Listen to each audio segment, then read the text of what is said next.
नमस्कार प्यारे साथियों, मैं प्रियांशु वार्ष्णेय आप सभी का स्वागत करता हूं आपके अपने चैनल एजुनेट पर। टीचिंग एप्टीट्यूड का तीसरा लेक्चर करेंगे, जिसमें आज हम समझेंगे कि टीचिंग के मेथड्स कौन कौन से होते हैं। चलिए शुरू करते हैं। टीचिंग मेथड्स वो टेक्निक्स या स्ट्रेटजी होती है जो एक टीचर अपने स्टूडेंट को सिखाने के लिए यूज़ करता है। ये जो मेथड्स होते हैं वो स्टूडेंट की नीड्स, सब्जेक्ट्स और लर्निंग ऑब्जेक्टिव्स के बेसिस पर सिलेक्ट की जाती हैं। जैसा कि हम जानते हैं प्यारे साथियों, मेथड का मतलब ही क्या होता है। मेथड क्या है, तो हम यहाँ समझेंगे मेथड एक टेक्निक है, या फिर कह सकते हैं कि मेथड क्या है, एक स्ट्रेटजी है जो एक टीचर यूज़ करता है। किस लिए यूज़ करता है? अपने विद्यार्थियों को सिखाने के लिए यूज़ करता है ना। ये जो मेथड्स हैं वो किस पर डिपेंड करते हैं? ये मेथड्स स्टूडेंट की नीड्स पर, और जो सब्जेक्ट वो पढ़ रहा है उस पर, और उसके लर्निंग ऑब्जेक्टिव्स क्या हैं इस पर क्या करता है, डिपेंड करता है। तो हमने यहाँ पर समझा कि मेथड्स क्या होते हैं टीचिंग के मेथड्स होते हैं एक टेक्निक या फिर एक स्ट्रेटेजी होती है जो क्या है, एक टीचर यूज़ करता है। किस लिए यूज़ करता है? अपने स्टूडेंट को सिखाने के लिए, है ना। और किस पर बेस करते हैं ये? तो ये बेसिस करते हैं किस पर? स्टूडेंट की नीड पर, उसके सब्जेक्ट पर और उसके लर्निंग ऑब्जेक्टिव पर।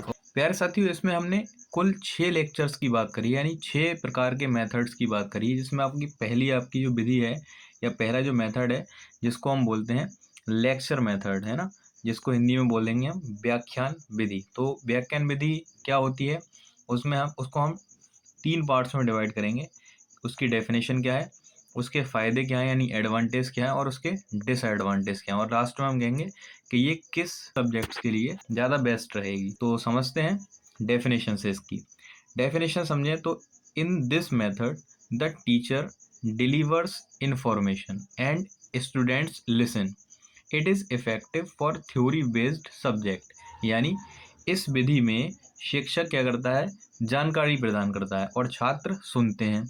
ये सैद्धांतिक विषयों के लिए प्रभावी होती है। जैसा कि नाम से ही समझ में आ रहा है व्याख्यान विधि, तो हम इसमें इसमें हमें जानना होता है कि जो टीचर होता है वो व्याख्यान करता है, यानी व्याख्या देता है ना। तो उसको हम कह सकते हैं कि शिक्षक क्या करता है, जानकारी प्रदान करता है और छात्र क्या करते हैं, उस टाइम सुनते हैं उसके व्याख्यान को। और ये एक साथ में क्या है, एक सैद्धांतिक विषयों के लिए प्रभावी होती है। इसके एडवांटेज क्या है प्यारे साथियों? तो एडवांटेज है इसका पहला, large number of student can be thought at once. यानी एक साथ बड़ी संख्या में छात्रों को पढ़ाया जा सकता है ना। एक साथ बहुत सारी, एक बड़ी मात्रा में छात्रों को पढ़ाया जा सकता है। दूसरा एडवांटेज क्या है, time efficient and systematically structured. यानी समय कुशल और व्यवस्थित संरचना के रूप में क्या होती है, ये संरचित होती है।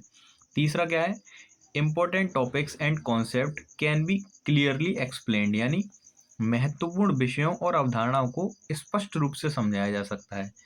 प्यारे साथियों, हम जानते हैं हर चीज़ का अगर कुछ एडवांटेज है तो उसका कुछ ना कुछ डिसएडवांटेज भी होता है। पहला क्या है इसका नुकसान, student remain passive, interaction is minimal, है ना।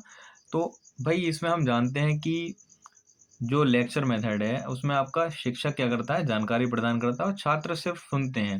जब छात्र सुनते हैं तो वो क्या है, एक पैसिव कंडीशन में होते हैं, यानी छात्र क्या करते हैं, छात्र निष्क्रिय रहते हैं ना, और बातचीत क्या होती है, कम होती है। दूसरा क्या है, conceptual clarity and practical application are limited. यानी वैचारिक स्पष्टता और व्यवहारिक अनुप्रयोग भी कैसे होते हैं, इसमें सीमित होते हैं। तीसरा क्या है, रोट लर्निंग में इंक्रीज, है ना। रोट लर्निंग मतलब रटने की प्रवृत्ति इसमें बढ़ सकती है। ये किसके लिए बेस्ट है, तो ये हिस्ट्री, पॉलिटिकल साइंस और लॉ, यानी इतिहास, राजनीति शास्त्र और कानून जैसे विषयों के लिए ज़्यादा बेस्ट रहता है। साथियों, अब आगे बढ़ते हैं, जो कि हमारा नेक्स्ट मेथड है डिस्कशन मेथड, यानी जिसको हम हिंदी में बोलेंगे चर्चा विधि। तो प्यारे साथियों, इसकी भी हम डेफिनेशन पढ़ते हैं। पहले डेफिनेशन में हमने लिखा है, this method involve active student participation where the teacher guides the discussion. यानी इसमें जैसा कि हमने पिछली वाली विधि में समझा, पिछली वाली विधि में जो टीचर था वो ज़्यादा एक्टिव रहता था और स्टूडेंट्स जो है वो पैसिव रहते थे। जबकि डिस्कशन मेथड की अगर हम बात करें तो इस विधि में छात्र सक्रिय रूप से भाग लेते हैं और शिक्षक चर्चा को क्या करता है, मार्गदर्शित करता है, ना कि वो बहुत ज़्यादा ही इन्वॉल्वमेंट अपना रखता है, केवल मार्गदर्शन करता है और छात्र इसमें सक्रिय रूप से भाग लेते हैं। जबकि पिछली वाली विधि में हमने समझा था कि वहाँ पर जो छात्र हैं वो निष्क्रिय होते हैं, यहाँ पर छात्र कैसे हैं, सक्रिय हैं। फायदे क्या क्या हैं? पहला फायदा है encourages critical thinking and logical reasoning, यानी आलोचनात्मक सोच और तार्किक तर्क वितर्क को बढ़ावा देता है। दूसरा है, समझेंगे हम, active student engagement and knowledge sharing, यानी छात्र सक्रिय रूप से भाग लेते हैं और ज्ञान साझा करते हैं। ठीक। Improve self confidence and communication skill, यानी विद्यार्थियों का क्या करता है, ये आत्मविश्वास और संचार कौशल में सुधार करता है। कौन? Discussion method. अब इसके डिसएडवांटेज को समझते हैं। टाइम कंज्यूमिंग प्रोसेस, यानी ये अच्छी तो है लेकिन इसमें समय थोड़ा सा ज़्यादा लगता है, यानी समय लेने वाली प्रोसेस है ये। Not all student participate equally, यानी सभी छात्रों के लिए समान रूप से ये भाग नहीं ले सकते इसमें। क्यों? क्योंकि कुछ छात्र ज़्यादा एक्टिव होते हैं तो वो ज़्यादा अच्छी तरह से इसमें पार्टिसिपेट्स करते हैं, जो थोड़े से कमज़ोर होते हैं वो थोड़े निष्क्रिय रह सकते हैं। Discussion can divided from the main topic, यानी चर्चा मुख्य विषय से भटक सकती है। क्यों? क्योंकि जब ज़्यादा इंटरेक्शन होता है तो विद्यार्थी अपने जो मतलब उनका गोल है उससे थोड़ा हट सकते हैं। बेस्ट अगर हम बात करें तो किन किन सब्जेक्ट्स के लिए है? फिलॉसफी, लिटरेचर और सोशल साइंस, इन सब्जेक्ट्स के लिए ये बेस्ट रहती है। तो प्यारे साथियों, आगे बढ़ते हैं अपने नेक्स्ट मेथड पे, जो कि हमारा रहेगा प्रदर्शन विधि। तो इसकी डेफिनेशन समझते हैं प्यारे साथियों। The teacher demonstrate a concept or process practically to help student understand better, यानी इस विधि में शिक्षक किसी अवधारणा या प्रक्रिया को व्यवहारिक रूप से दिखाता है ताकि छात्र बेहतर समझ सकें। यानी इसमें क्या है, चीज़ों को करके दिखाया जाता है, यानी कोई एक एग्जाम्पल होगा, यानी कोई हमने डेफिनेशन दी तो उस डेफिनेशन को हम क्या करेंगे, वो एक बेस्ट सूटेबल एग्जाम्पल के साथ में उसको बताएंगे दिखा करके। है तो समझ सकते हैं कि उस चीज़ का हम जिसको हम पढ़ाएंगे उस चीज़ का क्या करेंगे, प्रदर्शन करेंगे कि ये वास्तव में कैसी होती है, कैसी दिखती है और क्या क्या इसमें होता है ना। तो एडवांटेज क्या है इसके? Helps student understand concept visually and practically, यानी छात्रों को अवधारणाओं को दृश्य और व्यवहारिक रूप से समझने में क्या करता है, हेल्प करता है। Useful for explaining difficult topic easily, यानी कठिन विषयों को आसानी से समझने के लिए एक विधि कैसी है, थोड़ी सी उपयोगी है। Increases student interest and engagement, ये छात्रों की रुचि और सहभागिता को बढ़ाता है। डिसएडवांटेज समझते हैं इसके। रिक्वायर्स रिसोर्स एंड इक्विपमेंट, यानी संसाधनों और उपकरणों की आवश्यकता होती है।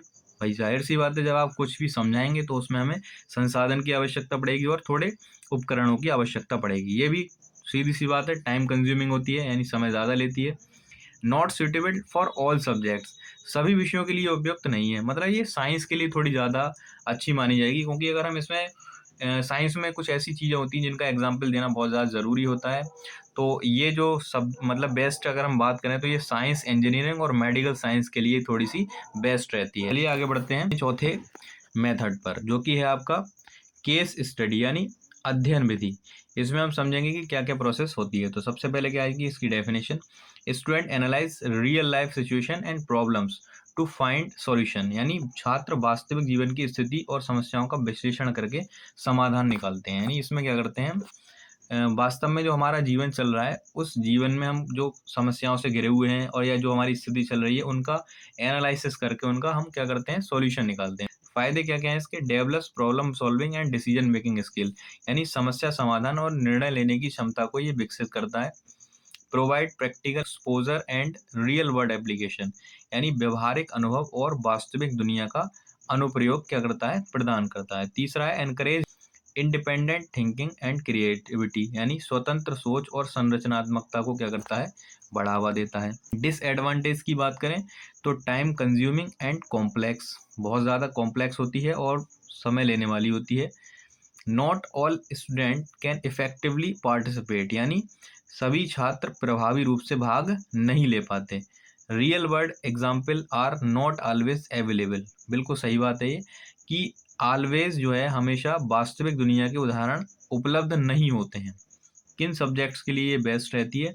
तो ये बिजनेस स्टडी, लॉ और साइकोलॉजी जैसे सब्जेक्ट्स के लिए, यानी व्यवसाय अध्ययन और कानून और मनोविज्ञान जैसे सब्जेक्ट्स के लिए ज़्यादा सूटेबल रहती है। तो प्यारे साथियों, आगे बढ़ते हैं अपने नेक्स्ट मेथड के बारे में, जो कि है हमारा परियोजना आधारित विधि। जिसको हम बोलते हैं प्रोजेक्ट बेस्ड लर्निंग। इसकी डेफिनेशन समझने की कोशिश करेंगे। Student work an project involving research, team work and problem solving, यानी छात्र अनुसंधान, टीम वर्क और समस्या समाधान पर आधारित परियोजनाओं पर काम करते हैं। यानी ये खुद से काम किया जाता है। इसमें किस पर काम किया जाता है?